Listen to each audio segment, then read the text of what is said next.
তো hello everyone, আমি চলে গেছিলাম জমিদার মনমোহন সিংয়ের বাড়ি, সেই বিখ্যাত জায়গা। সেটা হচ্ছে কোথায়, চলো দেখবেন, চলে আসুন। কোথায় এটা? এটা হচ্ছে সেই বিখ্যাত জমিদার বাড়ি। 400 বছর পূর্তি উপলক্ষে হচ্ছে কার্তিক পুজো, খুব ধুমধাম করে সাজানো হচ্ছে, প্রচুর ডেকোরেশন করা হচ্ছে। আর দেখতেই পাচ্ছেন কত সুন্দর করে সাজানো হচ্ছে।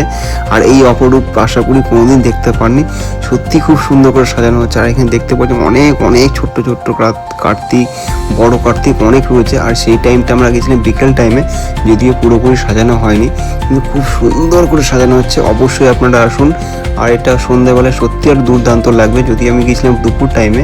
আর খুব সুন্দর করে সাজাচ্ছে, দেখতে পাচ্ছি খুব ডেকোরেশন দুর্দান্ত হচ্ছে। তো আসুন। আর সবাইকে জানাই কার্তিক পুজো অনেক শুভেচ্ছা ও অভিনন্দন। আর পূর্তি 400 বছর উপলক্ষে নতুন রূপে সেজে উঠছে মনমোহন সাহার বাড়ি। আর শুধু এখানে পুজো নয়, বিশাল বিশাল বড় মেলা হয়। আর সেটা অবশ্যই কীভাবে আসবেন, মালদা 420 মোড় হয়ে অবশ্যই যে কোনো টোটোওয়ালাকে বলে অবশ্যই আপনাকে নিয়ে চলে আসবে। বিশাল বড় মেলা, আর মেলা মানে তো ভ্যাটের খই, দেখতেই পাচ্ছেন।